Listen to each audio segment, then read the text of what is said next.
అందరికీ నమస్కారం అండి. ఈ మధ్య అసలు దేశంలోనే ఏ సమస్యలు లేనట్టు ఇప్పుడు ఒక పెద్ద సమస్య అనేది పుట్టుకొచ్చిందండి చాలామందికి.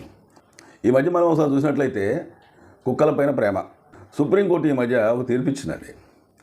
కుక్కలు ఎక్కువ మనపైన దాడి చేస్తున్నాయి కాబట్టి, అంటే ఎక్కువ శాతం చిన్నపిల్లలపైన మనపైన దాడి చేస్తున్నాయి కాబట్టి వాటిని ఒక 2 నెలల్లో కుక్కలను తీసుకెళ్ళి అంటే ఎక్కడైనా ఒక కేంద్రంలాగా ఏర్పాటు చేసి మనుషుల మనుగడకే ఇబ్బంది కలగజేస్తున్నాయి కాబట్టి, అంటే ఎక్కువ శాతం పిల్లలు పుట్టకుండా ఒక టీకాలాగా వేయించి రెబిస్ వ్యాధి కూడా ఒకవేళ మనల్ని కరిసినా కానీ రెబిస్ వ్యాధి రాకుండా జాగ్రత్త తీసుకోవాలని చెప్పి ఈ మధ్య కోర్టు తీర్పిచ్చిందండి.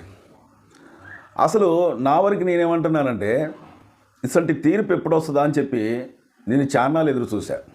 ఎందుకంటే మనం చాలాసార్లు చూసాం మన పైన కుక్కలు చేసే దాడి, వాటి వల్ల ఎంతమంది చిన్నపిల్లలు కుక్కలు దాడి చేసే విధానం ఎలా ఉంటుందంటే, అవి చిన్నపిల్లల్ని దాడి చేస్తాయి, వాళ్ళ తల్లిదండ్రులను దాడి చేస్తాయి, వృద్ధులను దాడి చేస్తూ ఉంటాయి.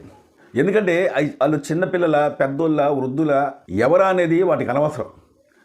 దాడి చేయాలని అనుకుంటే ఒక కుక్క 2 కుక్కలు ఒకవేళ మన పైన దాడి చేయడానికి ప్రయత్నిస్తే, ఆ టైంలో ఒకవేళ ఆ కుక్కలు మొత్తం కూడా భగ్రశత్రువులాగా ఉన్నా సరే, ఒకదాన్ని ఒకటి పడకుండా ఉన్నా సరే, ఆ టైంలో ఆ కుక్కలు మొత్తం ఏకమైపోతాయి, ఒకటైపోయి అరే ఆ 2 కుక్కలు దాడి చేస్తున్నాయి కదా, మనం కూడా వెళ్ళి దాడి చేద్దామని చెప్పి అప్పటిలాగా ఆ కుక్కలు మొత్తం శత్రువులాగా ఉన్నా సరే మన మీదకి వచ్చి దాడి చేసి చాలామందిని చంపేశాయి. ఇంతకుముందు ఏదో కొద్దిగా ఒకసారి అలా కలిసేసి వదిలిపెట్టినా అంటే ఏదైనా అనుకోవచ్చు. చిన్నపిల్లలండి, మరి దారుణంగా చిన్నపిల్లలు మనం ఎన్నిసార్లు చూసాం. పీక్కొని రక్తాలు వచ్చి చనిపోయే పరిస్థితిలో ఉండి చనిపోయిన చిన్నపిల్లలు కూడా, కర్మం తెలియని చిన్నపిల్లలు కూడా చాలామంది ఉన్నారు.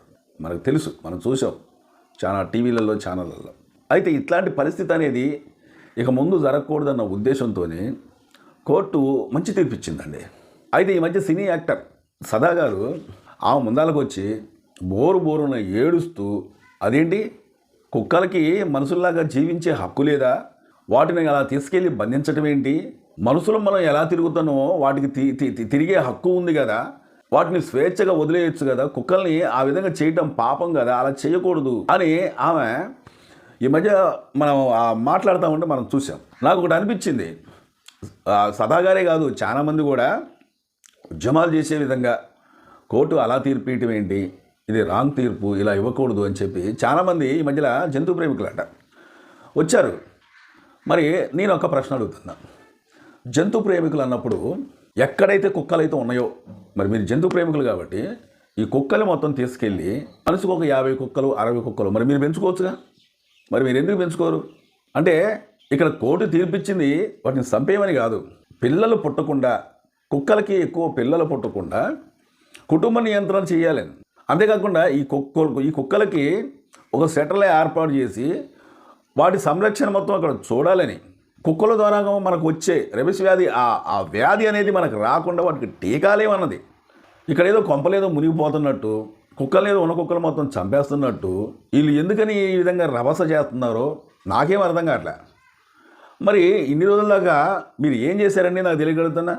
మీరు జంతు ప్రేమికులు కావచ్చు, అసలు మీరు జంతు ప్రేమికులా లేకపోతే కుక్కలకి ప్రేమికులు అనేది నాకు అర్థం కావట్లే. జంతు ప్రేమికులు అంటే ప్రతి ఒక్క జంతువు కూడా మీరు ప్రేమించాలి, వాటిని అన్యాయంగా ఏమన్నా చంపుతూ ఉంటే మీరు మాట్లాడాలి. మరి కుక్కల ప్రేమికుల్లాగే మీరు వచ్చి కుక్కలకి ఈ విధమైన తీర్పు రావడం తప్పు, వాటికి టీకాలు వేయటం ఏంటి, వాటి సంతానం పెరగకుండా చేయడం ఏంటి, కుక్కలు మీరు ఎక్కడ లేకుండా తీసుకెళ్ళిపోవడం ఏంటి అని చెప్పేసి ఈరోజు మీరు అడుగుతున్నారు కదా. మరి మీరు జంతువు ప్రేమికులు అన్నప్పుడు మార్కెట్లో చాలా మేకలకు వస్తూ ఉంటారు, మరి అవి జంతువులే కదా, మరి ఏనాడు కూడా వాటి గురించి మాట్లాడరేంటి? ఎవరైతే జంతు ప్రేమికులాగా ఇప్పుడు వచ్చి మాట్లాడుతున్నారు, మరి మార్కెట్లో చాలామంది మేకలను కోస్తూ ఉంటారు. మరి ఆ మేకలను కోసేటప్పుడు మరి ఏనాడు కూడా ఈ మేకలను కోస్తున్నారు, ఇంకొకటి కోస్తున్నారు అంటే మీ కళ్ళ ముందు ఎప్పుడు కోసినట్టు అనిపించలేదా?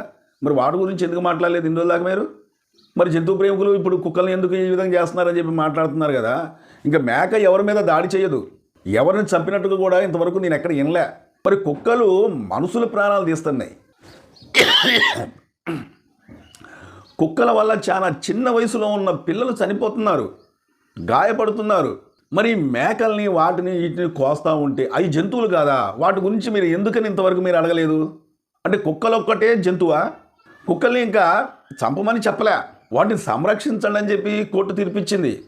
అంటే సంరక్షించడం కోర్టు తీర్పిచ్చినప్పుడు మరి మేకని వాటిని వీటిని కోస్తూ ఉంటే వాటిని కోసి మనం తింటున్నాం కదా, మరి ఏనాడు కూడా ఎప్పుడు కూడా ఈ విధంగా వచ్చి ఎందుకు మాట్లాడలేదు? ఈ మధ్యకాలంలో ఒక వీడియో చూశా. చిన్న పిల్లని ఎత్తుకొని తల్లి అలా రోడ్డు మీద పోతూ ఉంటే ఆ వీధిలో ఎవరు సరిగా నడవట్లే. ఆ తల్లి అలా వస్తూ ఉంటే ఒక 2 కుక్కలే 3 కుక్కలే వచ్చినాయండి. 2 కుక్కలు 3 కుక్కలు వచ్చిన తర్వాత ఆ తల్లి అప్పటికే భయంగా కుక్కలు ఒకళ్ళ మీద పడతాయని చెప్పి ఆ పిల్లని ఇలా గట్టిగా వాటేసుకొని, అంటే ఒంటి మీద మనం ఎత్తుకున్న పిల్లని ఇలా వాటేసుకొని ఆ తల్లి వాటిని గద్దిస్తుంది, వెళ్ళిపోండి కరవకండి అని. ఎప్పుడైతే ఈ తల్లి కొద్దిగా భయపడి కొద్దిగా గబగబా ఉరగటం స్టార్ట్ చేసిందో వెంటనే ఆ కుక్కలు ఆమె వచ్చి ఆమె మీద దాడి చేశాయి. ఈ 3 కుక్కలు దాడి చేసేటప్పుడు ఈ చుట్టుపక్కల ఉన్న కుక్కలు, అంటే కుక్కలు ఆరుస్తాయి కదా, ఈ ఆరుపు అనేది అవి వేరే కుక్కలు ఈయన కూడా దగ్గర ఒక 8-9 కుక్కల దాకా వచ్చేసినాయి. ఇంకా యాడికి పోయిద్దామా? ఏ కుక్కనని గద్దిస్తుంది? ఇటు ఆమె ప్రాణాలు కాపాడుకోవాలి, ఇటు కుక్కల్ని ఈ కుక్కల్ని ఆమె దగ్గరికి రానికుండా చూసుకోవాలి, ఈమె పట్టుకున్న పిల్లలు కూడా కాపాడాలి. అక్కడ చూస్తే ఎవరు లేరు. ఒక పక్క ఆమె కట్టుకున్న బట్టలు లాగేస్తున్నాయి, ఒక పక్క ఎక్కడ పడితే అక్కడ కరిసేస్తున్నాయి. ఆమె చూత్తని కింద పడిపోయింది. కానీ ఆమె పిల్లలు మాత్రం ఇలా గట్టిగా పట్టుకుని ఉందన్నమాట. అయినా సరే ఆ కుక్కలు ఊరుకుంటాయా?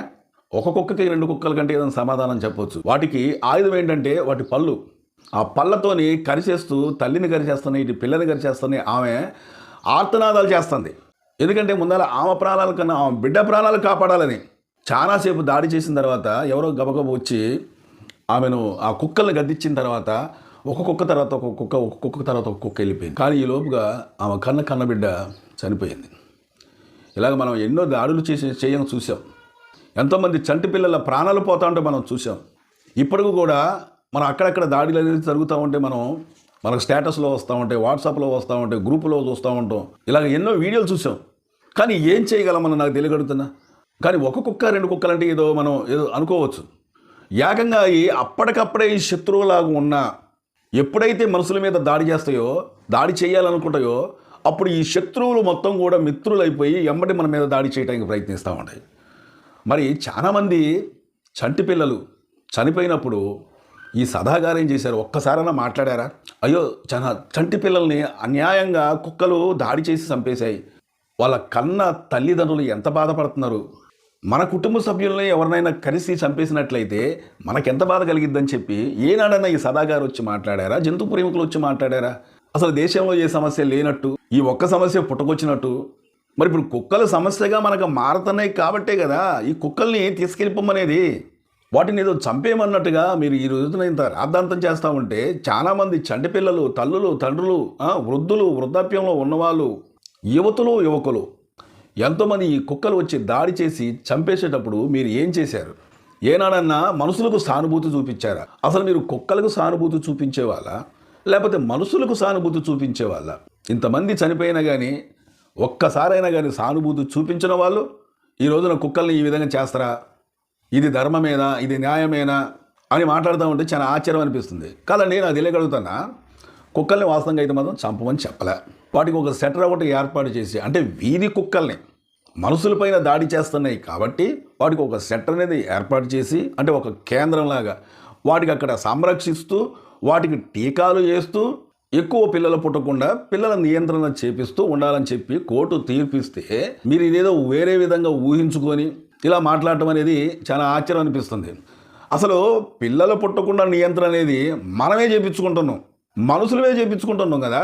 మరి కుక్కలు చేపించుకోవడంలో తప్పే ఉంది? మనుషులకు ఒకవేళ పిల్లలు పుడితే 1, 2, 3, 4 పుట్టేవాళ్ళు. సరే, వెనకటి రోజులు వదిలేయండి. కానీ ఈ జనాభా కూడా ఎక్కువ అన్న ఉద్దేశంతోనే కదా 1-2తో సరిపెట్టుకోమని చెప్పింది.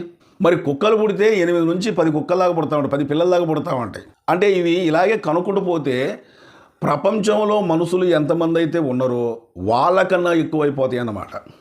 అయినా మనుషులపైన దాడి చేసేటప్పుడు వాటికి నియంత్రణ అనేది ఉండాలి కదా. కోర్టు ఇచ్చిన తీర్పులలో తప్పే ఉంది. ఇప్పుడు అడవిలో పులులు, సింహాలు, అలాగే చిత్త పులులు, తోడేళ్ళు, ఇట్లాగా మనుషులను చంపే కొన్ని జంతువులు ఉంటాయి. అవి ఎక్కడ ఉన్నాయండి? ఈదులో ఉంటున్నాయా? బజార్లో తిరుగుతున్నాయా? ఇంటింటికి వచ్చేసేసి ప్రతిరోజు మనకు గానొస్తున్నాయా? మన పైన దాడి ఎక్కువ చేసే అవకాశాలు ఉన్నాయా? అవి ఎక్కడున్నాయి? అడవిలో ఉన్నాయి. ఒకవేళ కర్మదాలకు ఎప్పుడన్నా బయటకు వచ్చినా వాటిని పట్టుకొని తీసుకెళ్ళి మళ్ళీ అడవిలో వదిలేస్తూ ఉంటారు. మరి కుక్కల్ని కూడా అదే విధంగా జనాలలో తిరగకుండా వాటిని వేరే విధంగా సంరక్షించండి అని చెప్పారు. దీనిలో ఏం తప్పు ఉందనేది ఒకసారి అర్థం చేసుకోవాలి. చాలా మంది మా వీడియో చూస్తున్నారు కానీ సబ్స్క్రైబ్ చేసుకోకుండా చూస్తున్నారంటే దయచేసి మీరు మమ్మల్ని సబ్స్క్రైబ్ చేసుకుంటే మమ్మల్ని ఎంకరేజ్ విధంగా ఈ వీడియోపై ఒక లైక్ చేయండి. మీ అమూల్యమైన కామెంట్ తెలుపుతారని చెప్పి కోరుకుంటూ మా వీడియో నచ్చితే సబ్స్క్రైబ్ చేసుకోండి. మరో మంచి వీడియోతో మళ్ళీ మేము ముందుకు వస్తా. Thank you.